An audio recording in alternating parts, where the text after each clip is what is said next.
सिंधुताई सपकाळ. काय होतं माझ्याकडे? अंधारच होता बेटा. मी स्मशानात राहायची, मी रेल्वेत भीक मागायची, मी भिकाऱ्यांसोबत राहायची, मी भिकाऱ्यांना जेवायला दिलं की भिकारी मला संरक्षण द्यायचे.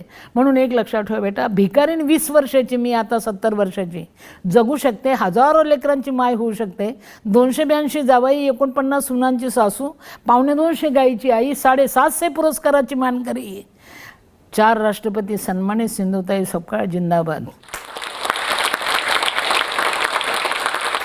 स्मशानात राहणारी, भिकाऱ्यांसोबत राहणारी, जळणाऱ्या प्रेतावर भाकरी भाजून खाणारी मी, जन्म दिलेल्या बाळाचं दगडाने नाळ तोडणारी मी. माझ्या पिक्चरमध्ये 4 दगड मारले, मी रिअल 16 दगड मारले.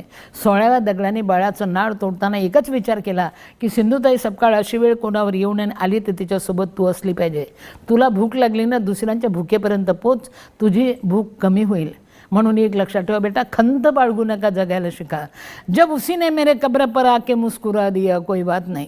जब उसी ने मेरे कब्र पर आके मुस्कुरा दिया, बिजली चमक के गिर पड़ी, सारा कफन जला दिया.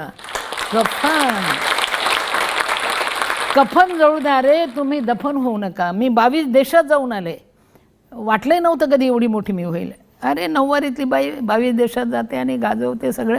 म्हणून एक लक्षात ठेवा, मी तर 22 देशामध्ये जाताना तिथले आमचे मराठी लोक मला पाहिले की जोरात ओरडतात, जय महाराष्ट्र, जय महाराष्ट्र, 9वारी बेस्ट, जय महाराष्ट्र.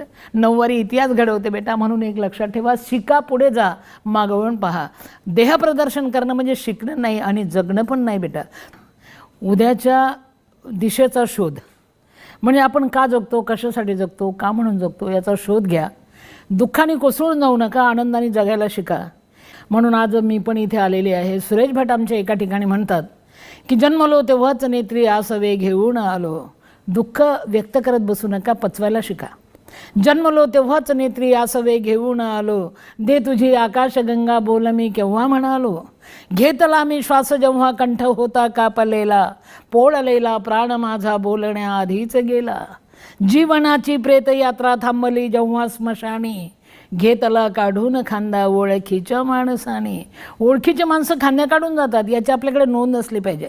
जगताना अडीअडचणी, धोक्यांची स्थळं, पाय घसरण्याच्या जागा, काट्या कुट्या ओरडावे लागतात रे, त्याशिवाय पुढचा रस्ता आपल्याला गवसत नसतो, सापडत नसतो. म्हणून एक लक्षात ठेवा बेटा की मेरे जनाजे के पीछे सारा जहां निकला. जनाजा याने प्रेत यात्रा. मेरे जनाजे के पीछे सारा जहां निकला, मगर वो नहीं निकले जिनके लिए जनाजा निकला. कुणाची वाट पाहतात? अरे सोडून जाणारे खूप असतात, सोबत येणारे फार कमी असतात बेटा. म्हणून तुम्ही स्वतःला सबळ करा की तुमच्यातली ऊर्जा जागा करा.